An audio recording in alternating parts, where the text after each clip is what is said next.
بھائیوں اور دوستوں، آج میں آپ کے سامنے نبی مکرم صلی اللہ علیہ وسلم کے ان خطبات میں سے جو آپ صلی اللہ علیہ وسلم نے حجۃ الوداع کے موقع پر عرفہ کے میدان میں یا اسی طرح سے منی کے میدان میں صحابہ کرام کی موجودگی میں دیا تھا، انہی خطبے میں سے، خطبے تو بہت سارے تھے لیکن ان خطبوں میں سے میں انشاءاللہ کوشش کروں گا 3 خطبے نہایت ہی اختصار کے ساتھ آپ کے سامنے رکھوں۔ میرے بھائیوں اور دوستوں، حضرت جابر بن عبداللہ رضی اللہ تعالیٰ عنہ کی ایک لمبی چوڑی حدیث جو نبی مکرم صلی اللہ علیہ وسلم کے حجۃ الوداع سے متعلق ہے، اس لمبی چوڑی حدیث کو بیان کرتے ہوئے وہ آگے بیان کرتے ہیں کہ آپ صلی اللہ علیہ وسلم جب 8 ذی الحجہ کو منی میں پہنچے اور منی سے آپ صلی اللہ علیہ وسلم نے صحابہ کو حکم دیا کہ نمرہ کے مقام پر ان کے لیے خیمہ بنایا جائے۔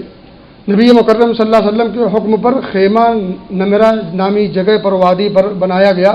نبی اکرم صلی اللہ علیہ وسلم وہاں سے نکلتے ہیں اور نمرہ جا کر کے اپنے خیمے میں خیمہ زن ہو جاتے ہیں۔ زوال کا وقت ہوا تو آپ صلی اللہ علیہ وسلم نے صحابہ کو حکم دیا کہ ان کی اونٹنی پر پالان رکھا جائے۔ آپ صلی اللہ علیہ وسلم کے حکم سے قصوہ نامی اونٹنی پر پالان رکھا گیا اور آپ صلی اللہ علیہ وسلم اس پر سوار ہوئے، اور سوار ہونے کے بعد نبی مکرم صلی اللہ علیہ وسلم نشیبی علاقے میں، جسے وادی عرنا کہتے ہیں، وادی عرنا میں پہنچتے ہیں اور صحابہ سے مخاطب ہوتے ہیں، خطبہ دیتے ہیں۔ ذرا سنیے وہ خطبہ کیا تھا۔ نہایت ہی اختصار کے ساتھ اس خطبے کے الفاظ ہیں، نبی مکرم صلی اللہ علیہ وسلم کا فرمان ہے، سن 10 ہجری ہے، عرفہ کا دن ہے، 9 ذی الحجہ ہے۔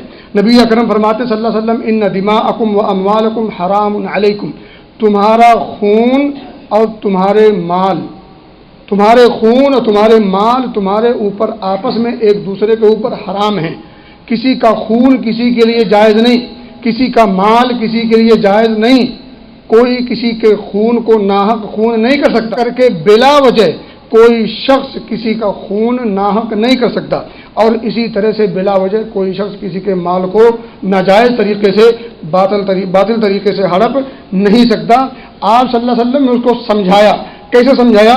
آپ فرماتے ہیں کحرمت یومکم ھذا، جس طرح سے آج تمہارے اس دن کی حرمت ہے، اسی طرح سے تمہارے جان اور تمہارے مال کی حرمت ہے، اور اسی طرح سے اس مہینے اور اس شہر مکہ اور اس دن کی حرمت جس طرح سے ہے، اسی طرح سے تمہاری حرمت ہے، تمہارے جان کی حرمت ہے اور تمہارے مال کی حرمت ہے۔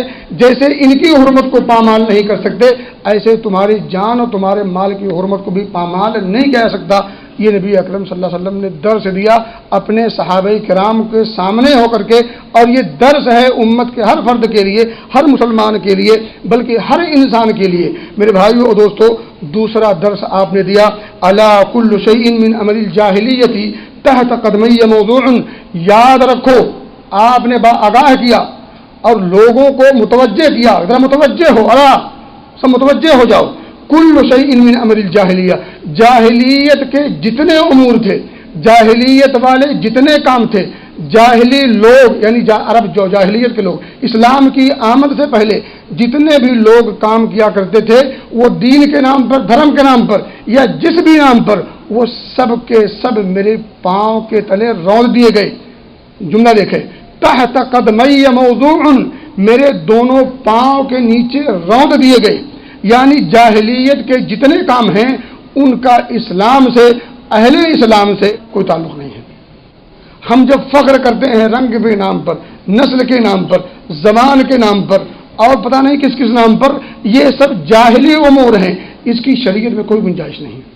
الطعن فی الانساب، اور ہم ایک دوسرے کو جو کہیں چھوٹی ذات کا ہے، بڑی ذات کا ہے، ایسا ہے ویسا ہے، اس خاندان کا اس خاندان کا، الطعن فی الانساب یہ امر من امور الجاہلیہ ہے۔ الفخر فی الاحساب، ایک انسان فخر کرے میں تو پٹھان جی ہوں، میں تو چودھری ہوں، میں وڈیرا ہوں، میں فلاں اور فلاں ہوں، یہ سب کے سب جاہلی کام ہیں، جاہلیت کے امور میں سے ہیں۔ یہ عرب جاہلیت میں یہ چیزیں پائی جاتی تھی۔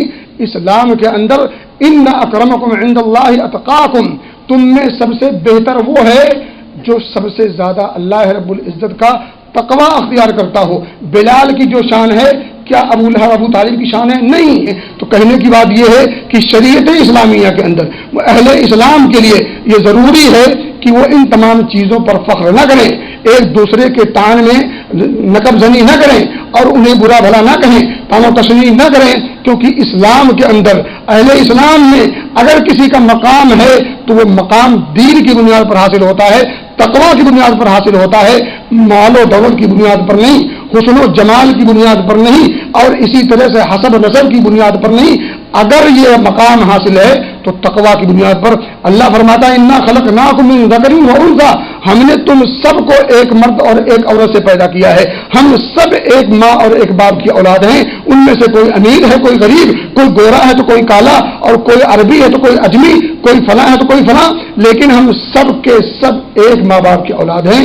اور جب ایک باپ کی اولاد ہو، ایک ماں کی اولاد ہو، اور جب ایک ماں اور باپ سے نسبت ہے تو ہم میں اور آپ میں کوئی فرق نہیں، ہم اس ملک کے ہوں یا اس ملک کے، اس رنگ کے ہوں یا اس رنگ کے، اس نسل کے ہوں یا اس نسل کے، رنگ و نسل کی بنیاد پر کوئی تفریق نہیں کی جا سکتی۔ تفریق ہوگی کلمہ کی بنیاد پر۔ ایک انسان صاحب اسلام ہے، صاحب ایمان ہے، اور دوسرا ایمان سے ہٹا ہوا ہے۔ تفریق صرف ایمان اور غیر ایمان پر ہوگی، مومن یا کافر، مسلم یا غیر مسلم، دوسری کوئی تفریق نہیں، دوسری کوئی تقسیم نہیں۔ میرے بھائیوں اور دوستوں، نبی اکرم صلی اللہ علیہ وسلم کے اس فرمان کو ہمیں سمجھنا پڑے گا۔ آپ نے فرمایا الا کل شیء من امر الجاہلیہ تحت قدمی موضوع، جتنے امور ہیں جاہلیت کے وہ سب کے سب میرے پاؤں کے نیچے ہیں اور میں نے انہیں روک دیا، اس کی کوئی حیثیت نہیں ہے۔ اور آپ نے فرمایا وہ دماء الجاہلیت موضوعہ، جاہلیت کے دور میں جتنے خون تھے، خون خرابے کی جو بنیاد تھی آپ کو پتا ہے، جاہلیت کے دور میں خصوصاً ایک آدمی نے اگر کسی قوم، کسی قبیلے کے آدمی کو قتل کر دیا تو یہ قتل کا تسلسل چلتا رہتا تھا، اور ان کی لڑائی جھگڑا مار پیٹ قتل و غارت گری ان کی گھٹی میں پڑی ہوئی تھی۔ یہ ان کا محبوب مشغلہ تھا، ان کا محبوب مشغلہ تھا، اور اس چیز سے وہ آر نہیں محسوس کرتے اور نہ انہیں کوئی تنگی ہوتی تھی۔ یہ ان کی گھٹی میں ان کی فطرت ثانیہ بن چکی تھی۔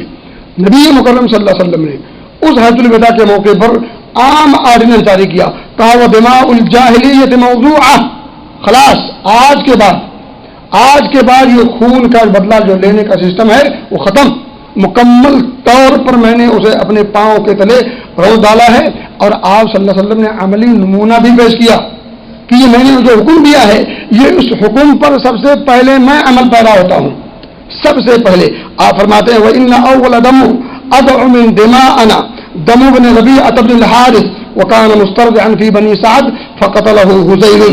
یاد رکھو یہ جو جاہلیت کے جو خون تھے اور خون کا بدلہ لینے جو سسٹم تھا، اس نے فلاں کے قبیلے کو، فلاں نے پھر اس کے قبیلے کو، پھر اس نے اس کے قبیلے کو، پھر اس نے اس کے قبیلے کے، یہ جو خون کا سلسلہ تھا، لڑائی جھگڑے کی جو تکرار تھا اور اس کا تسلسل تھا، اس تسلسل کو میں نے مکمل طور پر اپنے پاؤں کے تلے روک دیا۔ اور یاد رکھو سب سے پہلا خون جو ہمارے قبیلے کا جو خون تھا وہ ربیعہ بن حارث کے بیٹے کا جو خون تھا، اس کا جو بدلہ تھا۔ یاد رکھو وہ ہوا کیا تھا، وَكَانَ مُسْتَرْضِعًا فِي بَنِي سَعْدَ، بنی سعد کے قبیلے میں جو دودھ پینے کے لیے گیا ہوا تھا، فَقَتَلَهُ حُذَيْل، تو حذیل کے قبیلے کے آدمی نے اس بچے کو قتل کر دیا تھا، اور وہ ایک تسلسل تھا۔ نبی اکرم صلی اللہ علیہ وسلم فرماتے ہیں کہ میرے قوم کا، میرے قبیلے کا جو سب سے پہلا خون ہے اسے میں نے معاف کیا۔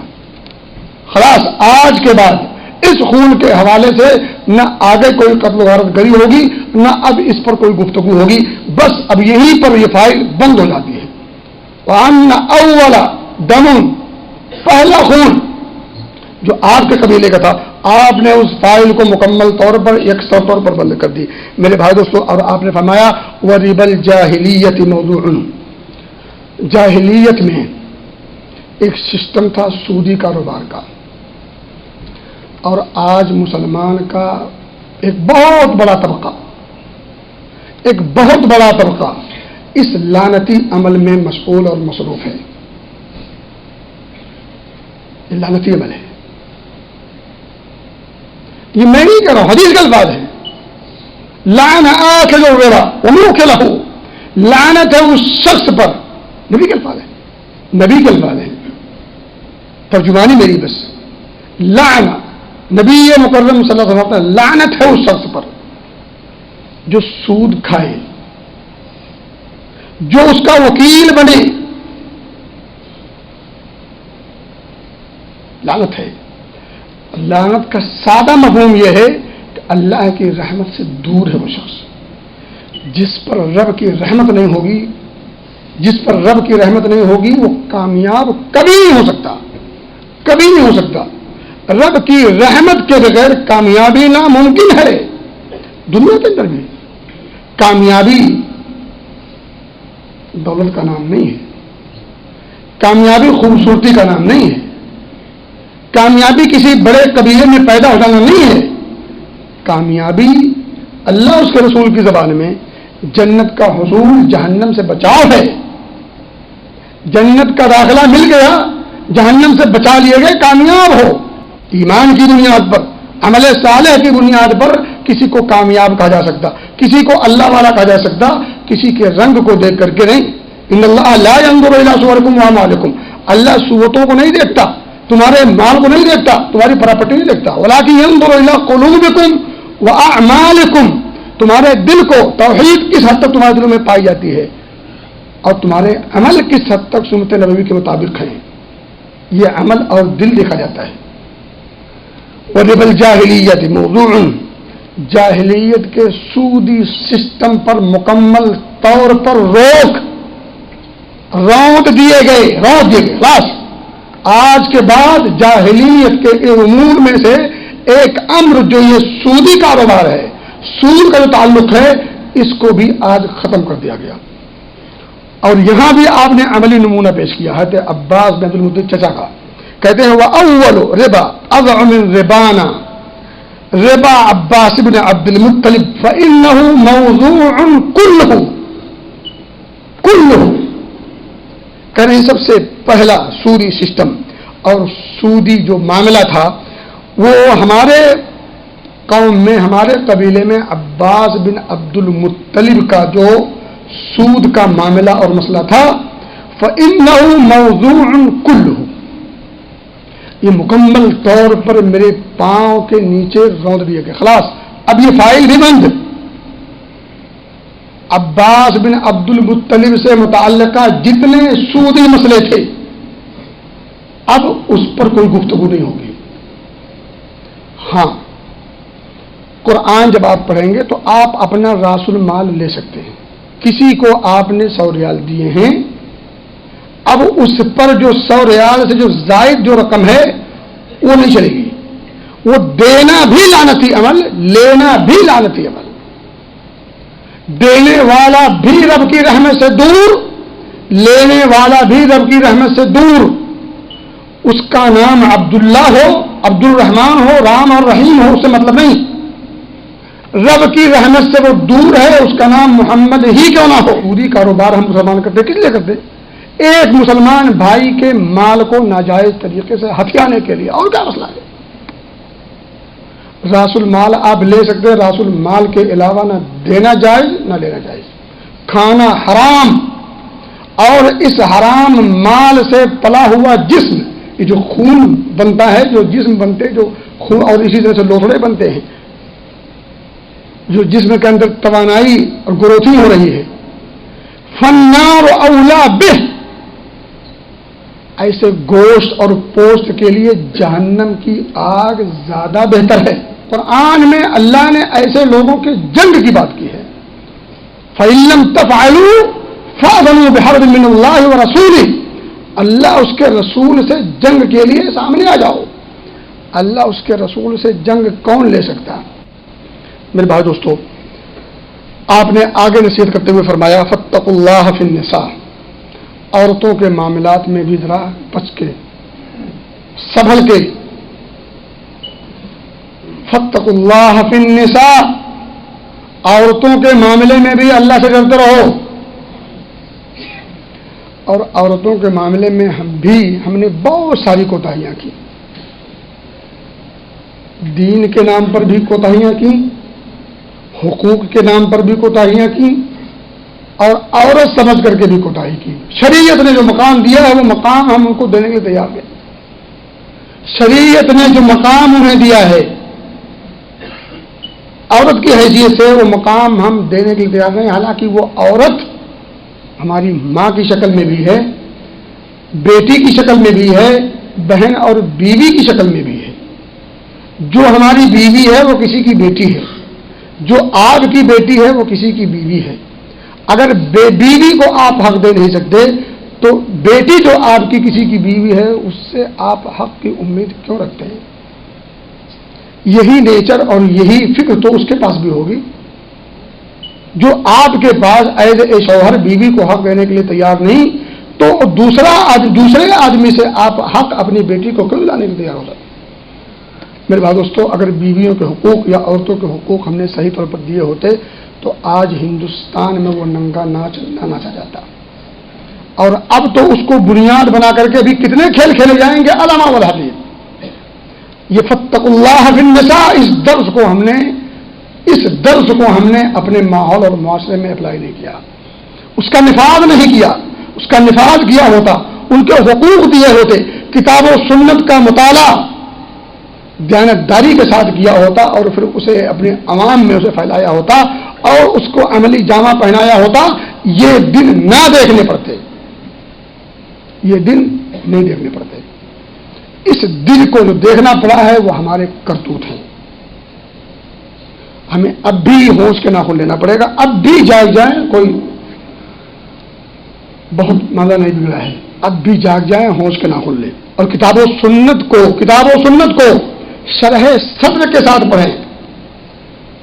جب کتاب و سنت کو شرح صدر کے ساتھ پڑھتا ہے انسان تو مجبور ہوتا ہے کتاب و سنت کی طرف لوٹنے کے لیے، اور آج کے اس دور میں بھی بہترین مثالیں مل جائیں گی۔ لوگ ڈٹے رہے کسی مسئلے پر، جب کتاب و سنت کا مطالعہ صحیح طور پر کیا تو ماننے پر مجبور ہو گئے اور بباغ دہر اعلان کر دیا کہ واقعی اب تک ہم غلطی پر تھے، لیکن کتاب و سنت کا معاملہ یہ ہے۔ میرے بھائی دوستو، نبی اکرم صلی اللہ علیہ وسلم کیا فرمایا؟ فاتقوا اللہ فی النساء، عورتوں کے معاملے میں اللہ سے ڈرو۔ فإنکم اخذتموہن بأمان اللہ، اللہ سے عہد و پیمان کر کے تم نے انہیں اپنایا ہے۔ اخذتموہن، انہیں تم نے اپنایا ہے، بأمان اللہ، اللہ سے عہد و پیمان کر کے۔ یہ کوئی بھیڑ بکری نہیں ہے، گائے اور اونٹ نہیں ہے، حصہ لے لو۔ یہ ہم اور آپ جیسی چلتی پھرتی جی جان کلمہ پڑھتی ہوئی ایک روح والی ذات ہے جسے انسان کہتے ہیں۔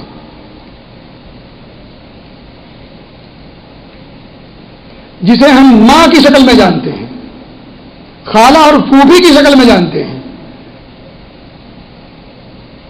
وہ کوئی روبوٹ نہیں ہے۔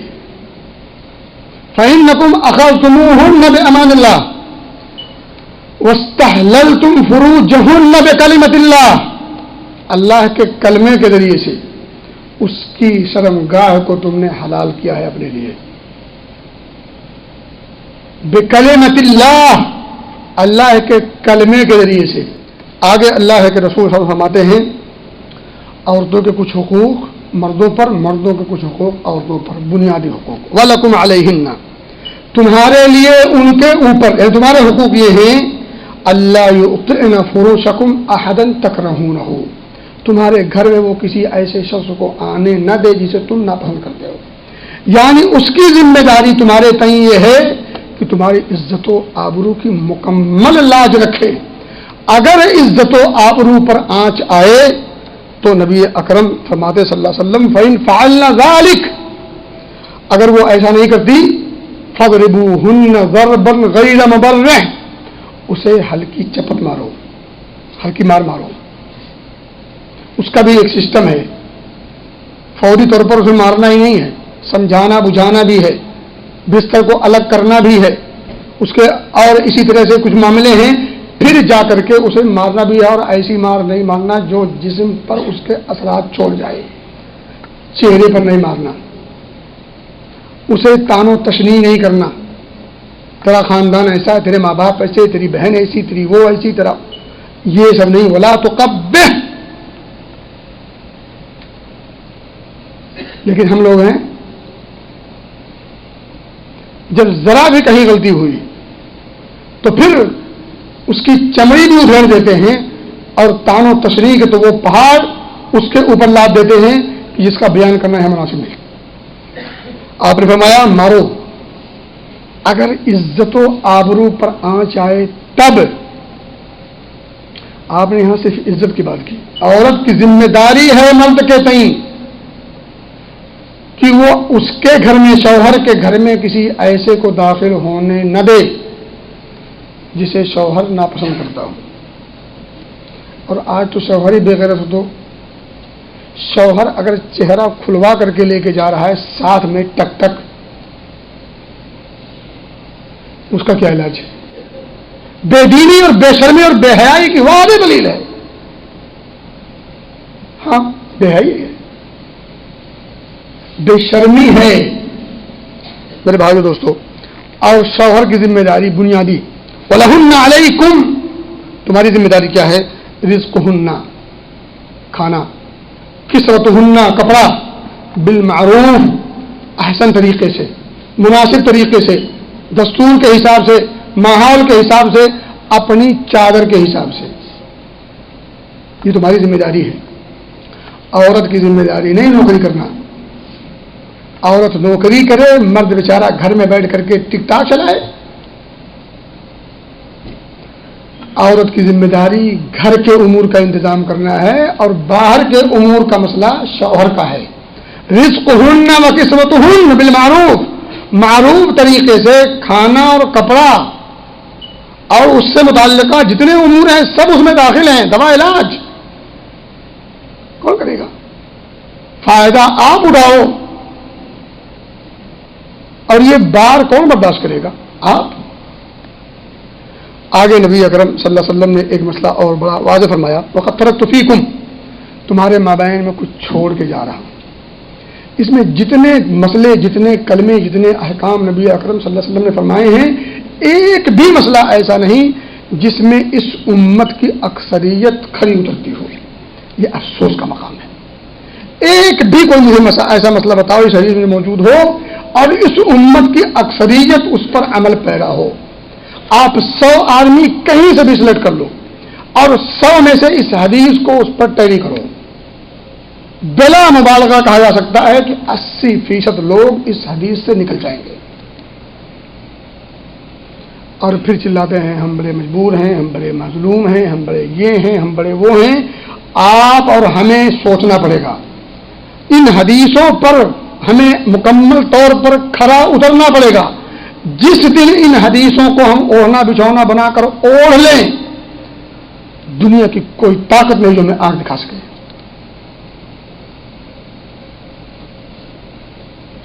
چیلنج کے ساتھ یہ بات کہی جا سکتی, دنیا کی کسی ماں نے کسی کو جلی نہیں جو ہمیں آنکھ دکھا سکے. ان حدیثوں پر پہلے ہم اترے تو کھڑا.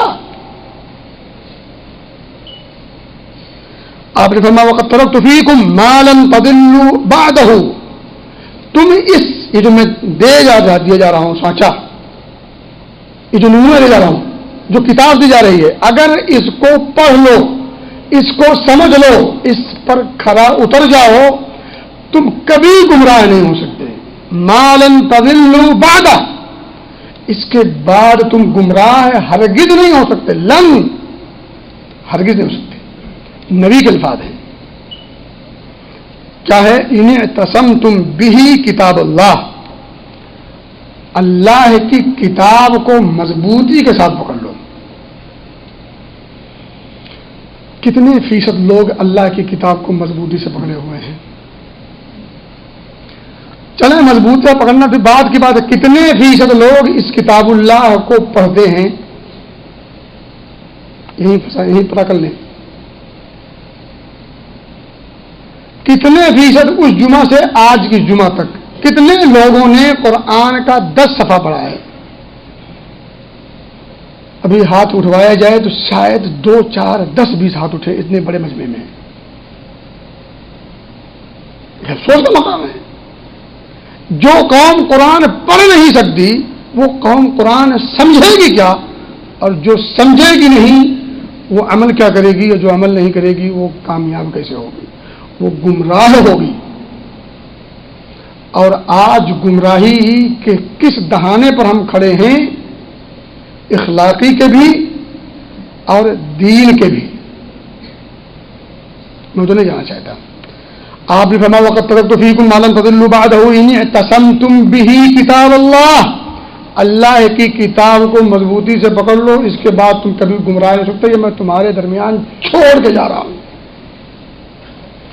آپ نے مال اور پراپرٹی ترکے میں نہیں چھوڑی تھی، باغات اور کھیت اور کھلیان نہیں چھوڑے تھے، کتاب اللہ دے کے گئے تھے.